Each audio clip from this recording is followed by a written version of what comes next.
تو یہ اللہ تبارک و تعالیٰ کی اس مقدس سرزمین جس کو ارض مقدس کہا گیا ہے، نام ہی میں مقدس موجود ہے، اور یہ آج سے نہیں بلکہ روایت میں ہے خانہ کعبہ کی تعمیر کے فوراً بعد حضرت ابراہیم علیہ السلام نے بیت المقدس کی تعمیر فرمائی، اور ہزاروں انبیاء اکرام علیہ السلام کا وہ قبلہ رہا اور وہ ان کی مرکز عبادت بھی رہا، اور ایک نہیں تقریباً 30,000 کے قریب انبیاء اکرام علیہ السلام مسجد اقصیٰ کے ارد گرد دفن ہیں، آرام فرمائیں۔ جہاں اللہ کا ایک ولی دفن ہوتا ہے وہ برکت کی جگہ ہے، اور جہاں 30,000 نبی دفن ہوں، اور وہ بھی اولو العزم پیغمبر حضرت ابراہیم علیہ السلام، حضرت اسحاق علیہ السلام، حضرت یعقوب علیہ السلام، حضرت موسیٰ علیہ السلام، حضرت زکریا علیہ السلام، یہ سب وہ انبیاء کرام علیہ السلام ہیں جو رسولان اعظام بھی ہیں، شریعت والے ہیں۔ یہ سب بیت المقدس کے ارد گرد ہیں، یہاں پر کچھ بھی اثر ہونا پوری دنیا پر بھی اس کا اثر پڑتا ہے، اور آج ہم دیکھ رہے ہیں جو حالات پوری دنیا میں پیدا ہوئے ہیں، اور چاہے وہ یورپ ہو کہ امریکہ ہو، افریقہ ہو کہ رشیا ہو، عرب ممالک ہوں کہ ہند ہو، ان سب کو کچھ نہ کچھ کہنے کی آج ضرورت پیش آ رہی ہے۔ کیوں؟ اس لیے کہ وہ ایسا سینٹر ہے، ایسا تقدس ہے وہاں پر جس میں پوری دنیا انوالو ہو ہی جاتی ہے، اور برسوں سے لے کر وہ جنگ کا میدان رہا، اور حضور پاک صلی اللہ تعالیٰ علیہ وسلم نے بیت المقدس کے لیے کیا فرمایا؟ صحابہ نے جب اس زمین کے بارے میں پوچھا تو میرے آقا نے فرمایا وہ حشر و نشر کی جگہ ہے، حشر و نشر کی جگہ ہے، یعنی قیامت کے قریب سارے لوگوں کو ادھر ہی ہانک دیا جائے گا، اور قیامت وہیں آنی ہے۔ حشر و نشر کی جگہ ہے، حضور پاک صلی اللہ تعالیٰ علیہ وسلم نے فرمایا، اور فرماتے ہیں میرے آقا ہو سکے تو تم جا کر اس میں نماز پڑھ لو، اس لیے کہ اس کی ایک نماز دوسری مسجدوں کی 1000 نمازوں سے افضل ہے۔ یہ مسجد اقصیٰ کے متعلق میرے آقا صلی اللہ علیہ وسلم کا فرمان عالی شان ہے۔ پھر صحابہ اکرام نے پوچھا کہ اگر کوئی جا نہ سکے میرے آقا بیت المقدس اور نماز پڑھنے کی اس کو استطاعت نہ ہو وہاں جا کر، تو کیا کرے؟ حضور اکرم صلی اللہ علیہ وسلم نے فرمایا کم از کم تیل کا ہدیہ تو بھیج دے تاکہ وہاں چراغ جلانے کے کام آئے۔ یہ حدیث پاک میں ابن ماجہ کی حدیث ہے۔ نبی کریم صلی اللہ تعالیٰ علیہ وسلم کے اس فرمان عالی شان کے مطابق میں آج آپ تمامی حضرات سے یہ گفتگو کرنا چاہوں گا کہ میرے عزیزوں، یہ صرف فلسطین اور اسرائیل کا مسئلہ نہیں ہے، یہ اسلام اور کفر کا مسئلہ ہے، اور پوری دنیا کے لیے ہے، پوری دنیا کے لیے اگر وہ حقیقت کی نگاہیں رکھتی ہیں، چاہے وہ کسی بھی قوم سے وابستہ ہو، چاہے وہ کوئی بھی دین اور دھرم سے تعلق رکھتے ہو، میں ان سے کہتا ہوں اگر اینک تمہارے اوپر جھوٹ کی نہیں پڑی ہے تو آنکھیں کھول کر دیکھ لو ظلم اور بربریت کس جگہ ہے اور حق کے لیے لڑنے والے کون ہیں۔ یہ ہر ایک منصف مزاج آدمی بھی آج پہچان سکتا ہے کہ کون نہتہ مارا جا رہا ہے اور کون سپر پاور طاقت پر کھڑے ہو کر اپنے مظلوم ہونے کا دعویٰ کر رہا ہے۔ ہر دنیا کا انصاف پسند آدمی آج بول سکتا ہے، لیکن یہ دور بھی امتحان کا ہے۔ جتنے کیڑے مکوڑے دل میں بغض و عداوت رکھتے ہیں اسلام کے، وہ ظالموں کے ساتھ کھڑے ہوئے نظر آتے ہیں، آج ظالموں کے ساتھ کھڑے ہوئے نظر آتے ہیں۔ نبی کریم صلی اللہ تعالیٰ علیہ وسلم نے فرمایا مسلمانوں آپ اپنی اوپینین، اپنی رائے کیا رکھتے ہیں یہ بہت امپورٹنٹ ہے۔ دنیا کیا کہتی ہے اس سے مجھے غرض نہیں، تمہارا تعلق تمہارے نبی پاک کے فرامین سے ہے۔ خبردار خبردار، تم کبھی ان ظالموں کی حمایت میں نہ آنا، ورنہ قرآن کہتا ہے وَلَا تَرْكَنُوا، اللہ تعالیٰ فرماتا ہے اس طرف تم توجہ بھی مت کرنا، جھکاؤ بھی مت رکھنا جس طرف ظالم گئے، جس طرف ظالم گئے ہیں اس طرف جھکاؤ بھی مت رکھنا۔ اور آج کہیں ایسا نہ ہو کہ دنیا تمہارے پاس بہت آ گئی، چکا چوند دنیا دیکھ کر، جیسے امارات والے ہوئے، متحدہ عرب امارات، دبئی جیسے آج انٹرنیشنل سٹی ان کے پاس مل گئی ہے، پوری دنیا وہاں پر تجارت کرنے لگ گئی، بحرین جیسے کنٹریز، ان کے پاس دنیا کی فراوانی آ گئی، تو آج وہ یہ سمجھنے لگ گئے کہ ہم کو مظلوم اور غریب فلسطینیوں کی مدد میں بات نہیں کرنی چاہیے، جو سپر پاور طاقت ہے اس کے ساتھ کھڑا ہونا چاہیے، کیونکہ ہماری ٹریڈنگ کا مسئلہ ہے، ہماری تجارت کا مسئلہ ہے۔ وہ یہ بھول گئے کہ ان کا اسلام کہاں ہے، ان کے آباء و اجداد کی روایت کہاں ہے۔ لیکن میں آپ سے کہتا ہوں ان کے نقشے پر چل کر کبھی اپنی رائے کو بدل نہ دینا۔ بعض مسلمانوں میں یہ گفتگو پھیلی ہوئی ہے کہ کیا ہم ہی مسلمان ہیں ہندوستان کے، کیا ہم ہی لوگ ہیں جو اپنی رائے بنائیں؟ وہ بڑے بڑے لوگ ہیں، عرب لوگ ہیں اور بڑے بڑے مشائخ ہیں وہاں پر، ان لوگوں نے رائے الگ بنائی ہے۔ وہ دنیا کے اور پیسوں کے پجاری بن گئے ہیں، ان کے ہاں نفس غالب آ چکا ہے اور شیطان کا ان کے اوپر غلبہ ہے، وہ حق نہیں دیکھ رہے ہیں۔ میرے عزیزوں، کہیں تم اپنی رائے اس طرح بنا لیے تو حدیث کو جھٹلانے والے ہوں گے۔ اللہ کے حبیب صلی اللہ علیہ وسلم کی حدیث سناتا ہوں۔ حضور پاک صلی اللہ علیہ وسلم فرماتے ہیں لا تزال عصابۃ من امتی یقاتلون علی ابواب دمشق وما حولها وعلى ابواب بیت المقدس ظاہرین علی الحق۔ حضور پاک صلی اللہ علیہ وسلم فرماتے ہیں لا یضرهم خذلان من خذلهم ظاہرین علی الحق الی ان تقوم الساعہ۔ میرے آقا فرماتے ہیں قیامت تک میری امت میں ایک جماعت ایسی ہوگی جو دمشق کے دروازوں پر اور بیت المقدس کے دروازوں کے اطراف میں حق کے لیے کھڑی رہے گی قیامت آنے تک۔ اور حضور پاک نے یہ بھی فرمایا، میرے آقا مخبر صادق صلی اللہ علیہ وسلم کے فرمان آج ہم اپنی آنکھوں سے دیکھ رہے ہیں۔ حضور فرماتے لا یضرهم خذلان من خذلهم۔ میرے آقا فرماتے ہیں دنیا کے بڑے بڑے دھوکہ دینے والوں کا دھوکہ انہیں کچھ اثر نہیں کرے گا، انہیں کوئی نقصان نہیں پہنچائے گا۔ آج بڑے بڑے پیٹروٹ میزائل داغ کر کے اگر وہاں کے علاقوں کو ختم کرنے کا دعویٰ کر رہے ہیں تو مجھے میرے نبی کے فرمان پر یقین ہے یہ کبھی نہیں ہو سکے گا، کبھی نہیں ہو سکے گا۔ کچھ عمارتوں کے گر جانے اور کچھ بچوں کے اور کچھ لوگوں کے قتل ہو جانے کا نام یہ جیت اور فتح نہیں ہے۔ میرے عزیزو، آج ہم ان ظالموں کو دیکھ رہے ہیں جن کا دعویٰ تھا کہ دنیا میں ان سے بہتر ڈیفنس طاقت کسی کے پاس نہیں، ان سے بہتر بنکر کسی کے پاس نہیں، ان سے بہتر سائرن بجانے کی طاقت کسی کے پاس نہیں، پوری دنیا کو زہریلے ہتھیار بیچنے والی طاقتیں۔ آج ہم نے یہ بھی دیکھا ہے کہ صرف محض ایک چھوٹی سی جماعت سے ان کے ہاتھ پیر ڈھیلے نظر آتے ہیں اور ان کے جسموں میں کپ کپی نظر آتی ہے۔ پوری طاقت تمہاری ایک جگہ۔ میں بھی چند دنوں قبل عمرہ میں تھا جب یہ پڑھ رہا تھا کہ ایک چھوٹی سی جماعت جس کو پوری انٹرنیشنل دنیا مل کر کے آتنکواد گھوشت کرتی ہے، امریکہ ہو، UK ہو اور دوسری بہت ساری طاقتیں، وہاں پر فلسطینیوں کی حمایت میں لڑنے والے ان مجاہدین کو یہ آتنکواد کہتے ہیں، ٹیررسٹ کہتے ہیں، جو اپنے چھوٹے سے علاقے کو بچانے کے لیے اپنی جانیں دے رہے ہیں، وہ آتنکواد ہیں، وہ ٹیررسٹ ہیں۔ ان کے پاس کھانے پینے کی چیزیں نہیں رہ گئی، ان کی کرنٹ سپلائی بند کر دی گئی، ان کا پانی بند کر دیا گیا، پھر بھی وہ آتنکواد ہیں۔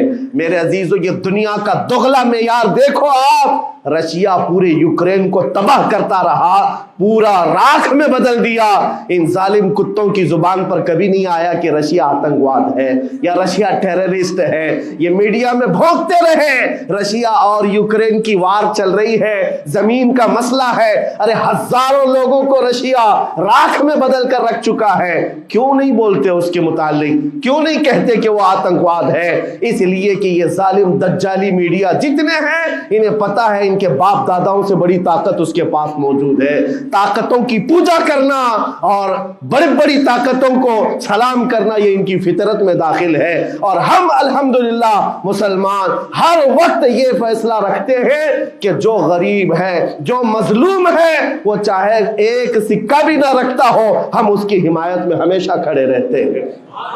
یہ اسلام کی خاصیت ہے۔ ہم طاقت و قوت اور تخت کو دیکھ کر کسی کی حمایت میں نہیں کھڑے ہوتے، بلکہ حق و باطل کو دیکھ کر اگر مظلوم چھوٹی سی جگہ پر بھی ہے تو ہم اس کے ساتھ کھڑے ہیں۔ اسلام میں ہو یا نہ ہو، اگر وہ مظلوم ہے تو اس کی آواز ہم اٹھاتے ہیں۔ عزیزان گرامی وقار، جس کو اپنی طاقتوں پر خوب بھروسہ تھا میں ایک بات عرض کرتا ہوں، مسلمانوں آج جاگنے کی ضرورت ہے، بیداری کی ضرورت ہے۔ تمہارے دماغوں پر یہ پٹی ڈالی گئی ہے اور یہ بٹھایا گیا ہے، ان کے پاس بہت بڑی بڑی طاقتیں، تمہارے ادھر ادھر کرنے سے کچھ نہیں ہوتا، تمہاری آواز اٹھانے سے کچھ نہیں ہوتا۔ رب تبارک و تعالیٰ نے تمہیں یہ ظاہر کر دیا کہ میں ابھی پڑھ رہا تھا اس چھوٹے سی علاقے میں، غزہ پٹی میں، بڑی بڑی دنیا کی 4 تنظیمیں، خفیہ خبر رساں ایجنسیاں موجود ہیں جو ان کی خفیہ خبریں ہر وقت پہنچاتی ہیں۔ وہ اسرائیل کی بھی ہے، امریکہ کی بھی ہے، اور سعودی عرب کی بھی ہے، اور ایجپٹ کی بھی ہے۔ 4 بڑے بڑی کنٹریز کی خفیہ ایجنسیاں کام کر رہی ہیں، اور سب کی سب خفیہ خبر رساں ایجنسیاں فیل ہو گئی، ناکام ہو گئی۔ اس کے باوجود اسرائیل کے درندوں کو یہ وحشتناک چیز دیکھنی پڑی۔ دنیا آج اس میں حیرت میں ہے کہ ایسا کیسے ہو گیا، ایسا کیسے فیل ہو گیا، یہ سسٹم کیسے کام نہیں کر سکا، ہمیں پہلے سے اطلاع کیسے نہیں ملی۔ میں قرآن پڑھ کر کے بتاتا ہوں، میرا رب فرماتا ہے وَمَكَرُوا وَمَكَرَ اللَّهُ وَاللَّهُ خَيْرُ الْمَاكِرِينَ۔ کافر منصوبہ بناتے ہیں اور اللہ خفیہ تدبیر کرتا ہے، اور اللہ کی خفیہ تدبیر غالب آتی ہے۔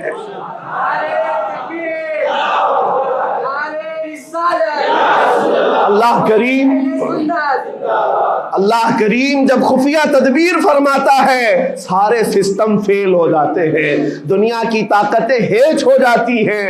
آپ کبھی یہ مت سمجھنا کہ دنیا کے پاس بہت بڑی طاقتیں ہیں، نہیں مسلمانوں، ایمان اس کا نام نہیں ہے۔ اقبال نے بہت پہلے کہا تھا، اللہ کو پامرد یہ مومن پہ بھروسہ، ابلیس کو یورپ کی مشینوں کا سہارا۔ ان کے پاس یورپ کی مشینوں کا سہارا ہے، لیکن مسلمان کو اپنے رب کی طاقت پر بھروسہ ہے۔ میرا رب غالب حکمت والا ہے اور وہ قدرت والا ہے۔ جس وقت رب تعالیٰ چاہے، کیا آپ نے تاریخ نہیں پڑھی، وہ اگر اپنے نبی کی حفاظت کرنا چاہے تو مکڑی کے جال سے حفاظت کرتا ہے، کبوتری کے انڈوں سے حفاظت کرتا ہے۔ وہ اپنے حبیب کی حفاظت کرنا چاہے اور کسی نبی کی حفاظت کرتا ہے، مچھلی کے پیٹ میں رکھ کر کے یونس کی حفاظت کر رہا ہے، اور ابراہیم علیہ السلام کو آگ میں ڈال کر کے بھی اس تپش سے بچا رہا ہے، اور اسماعیل علیہ السلام کی گردن پر چھری چل رہی ہے، پھر بھی اس چھری سے بچانے والا مولا کون ہے؟ اور سمندر میں اتر جانے کے بعد موسیٰ علیہ السلام کی بڑی فوج کو راستے دینے والا مولا کون ہے؟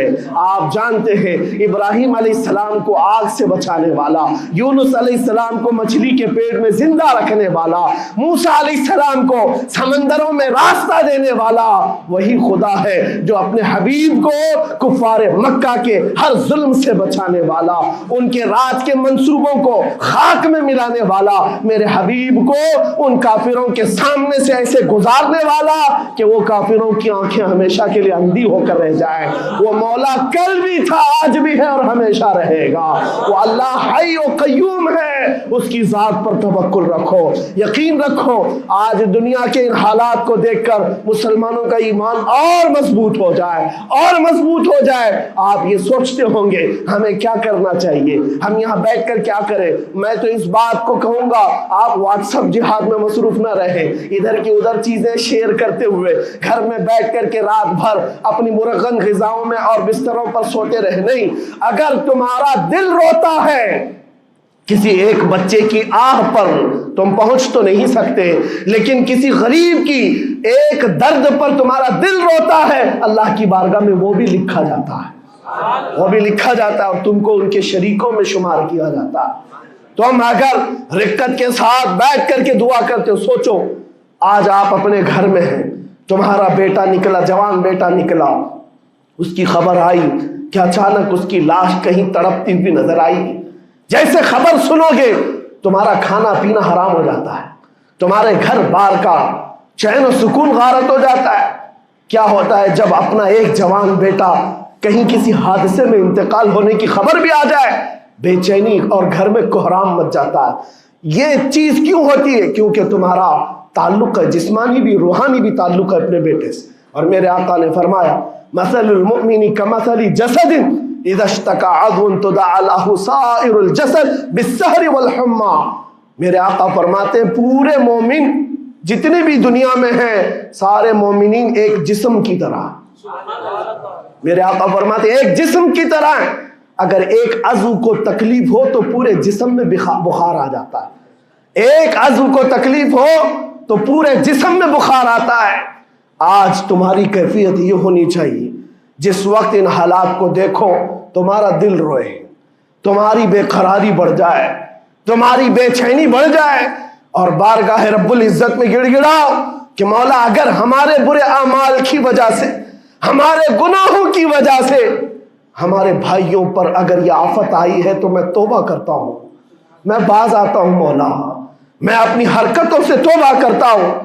آج تمہیں پتا ہے یہ آج کا حادثہ نہیں، اس دنیا کو میں جتنا کوسوں کم ہے جو دغلی پالیسی رکھتے ہیں، جو ڈبل سٹینڈ رکھتے ہیں، ان کو جتنا بولوں کم ہے، میں ڈرتا نہیں ہوں اس بات پر، لیکن آج دل بھرا ہوا ہے ان مظلوموں کی آواز کو سن سن کر کے، جن کے گھروں پر رات بھر بمباری ہوتی ہے، جن کے شہر کا پورا بادل پٹاخوں سے نہیں میزائلوں سے روشن دکھتا ہے۔ میرے عزیزوں کیسی راتیں وہ گزارتے ہیں، ماں رات کو اپنے بچے کو گلے سے لگا کر سوتی ہے، اس کو یقین نہیں ہوتا صبح تک میرا لال میرے ساتھ رہے گا، انہیں پتہ بھی نہیں ان کے دروازوں پر موت دستک دے رہی ہے۔ 5000 سے زیادہ راکٹ داغ کر کے ابھی بھی ختم نہیں کیا گیا، اور ظلم اتنا ہونے کے بعد حیرت ہوتی ہے اس دگلی دنیا پر میڈیا میں بار بار یہ کہا جاتا ہے ان آتنکیوں کا خاتمہ کیا جا رہا ہے، آتنکوادیوں کو نیست و نابود کیا جا رہا ہے، جن کی زمین پر 70 سال سے قبضہ کر کے بیٹھا ہے، دنیا اس پر کچھ نہیں بولنا چاہتی۔ آپ کو پتا ہے ہسٹری جنہوں نے پڑھا نہیں وہ آج بھوک رہے ہیں، جن کو تاریخ معلوم نہیں ہے وہ ٹپنی دینے کی کوشش کر رہے ہیں، ان کو اپنے باپ داداؤں کی تاریخ نہیں معلوم، یہ فلسطین کی تاریخ پر چل پڑے۔ پتہ ہے 1917 میں صرف 4000 یہودیوں کو رہنے کی اجازت دی گئی تھی، جب یہ پوری دنیا سے مارے مارے گھوم رہے تھے، ان کے لاکھوں یہودیوں کو مار کر ختم کیا گیا تھا۔ اس وقت فلسطین میں 4000 یہودیوں کو پناہ دی گئی تھی، اور یہ 4000 سے بڑھتے بڑھتے بڑھتے پوری دنیا سے ہجرت کر کے آتے رہے۔ 1948 میں انہوں نے اپنے ملک کا اعلان کر دیا۔ دنیا کو یہ نہیں پتا ہے، آج سب پتا ہے، نقشہ دیکھ دیکھ کر کے سب شیئر کر رہے ہیں۔ 1970 میں اتنا تھا اسرائیل، 40 میں اتنا ہو گیا، پھر 67 میں اتنا ہو گیا، سب شیئر کر رہے ہیں۔ تمہاری عقل ماری گئی ہے جب دیکھ رہے ہو کہ ایک ظالم آدمی کسی کے زمین پر قبضہ کرتا کرتا کرتا پورا بڑھ گیا، اب جو مظلوم تھے ان کی اپنی زمین بھی نہیں باقی، ان کی حکومت نہیں ہے، ان کی ایمبیسی نہیں ہے، ان کا کچھ نہیں، ایک شہر لے کر بیٹھے ہیں، وہ بھی ہضم نہیں ہو رہا۔ اور میں یہ باتیں کھل کر اس لیے کر رہا ہوں کہ یہ میرے اپنے اوپینین ہی نہیں ہے، پوری دنیا کے اقوام متحدہ UN نے کہا ہے اسرائیل کو 1967 میں جو تمہارا اسرائیل تھا وہاں واپس چلے جاؤ، لیکن یہ دادا گیری ایسی ہے کہ وہ کسی کی نہیں مانتا، نہ UN کی، یہ سب چیزیں دنیا کو معلوم ہے، پھر بھی دنیا یہ کہتی ہے اسرائیل اپنے ڈیفنس میں کام کر رہا ہے، اپنے ڈیفنس میں کام کر رہا ہے۔ ایک کتے کی موت ہوتی ہے تو پوری دنیا بلبلاتی ہے، اور یہاں روزانہ ہزاروں فلسطینیوں کو قتل کر دیتے ہو، تم قتل بھی کرتے ہو تو چرچا نہیں ہوتا، ہم آہ بھی کرتے ہیں تو ہو جاتے ہیں بدنام۔ یہ حالات آج پیدا کیے گئے۔ میں آپ حضرات کو یہ بات کہنا چاہوں گا، یہ ایمان کے مضبوط کرنے کا وقت آ چکا ہے۔ میرے آقا کے فرمان پر یقین کرو، اللہ کی مدد آتی ہے اور آ کر رہے گی انشاءاللہ۔ اور یہ حالات آپ دیکھ رہے ہیں۔ میں ایک بات اور بتا کر اپنی گفتگو کو سمیٹتا ہوں، کثرت سے ان کے لیے دعائیں کرو، کثرت سے دعائیں کرو، اور اپنی غلط عادتوں سے باز آ کر اللہ کی بارگاہ میں مانگو۔ ظاہر سی بات ہے، حرام کھاتے ہو اور کسی کے لیے دعا کرتے ہو، کہاں دعائیں جائیں گی؟ کریم کی بارگاہ میں دعا ہے جب تک زندہ رہے عزت اور ایمان کے ساتھ زندہ رکھے۔ مولا غریب فلسطینیوں پر تو رحم فرما، مظلوم فلسطینیوں کو آزاد فرما۔ اے کریم ارحم الراحمین، تو نے فرمایا جب بندہ مجھے مصیبت میں پکارتا ہے میں اس کی پکار کو سنتا ہوں۔ اے مولا آج فلسطینیوں سے زیادہ کون مظلوم ہے، ان سے زیادہ کون مصیبت میں ہے، اور تجھ سے زیادہ کون رحم کرنے والا ہے۔ اے مالک و مولا ان پر رحم کی بارشیں فرما، اے اللہ ان پر رحم کی بارشیں فرما، اور ظالم طاقتوں کو فنا فرما دے، ان کو نیست و نابود فرما، ان کو کیفر کردار تک پہنچا، اسلام و سنیت کا بول بالا فرما، کفر و شرک کا منہ کالا فرما۔ وصلی اللہ تعالی علی خیر خلقہ محمد وآلہ واصحابہ اجمعین۔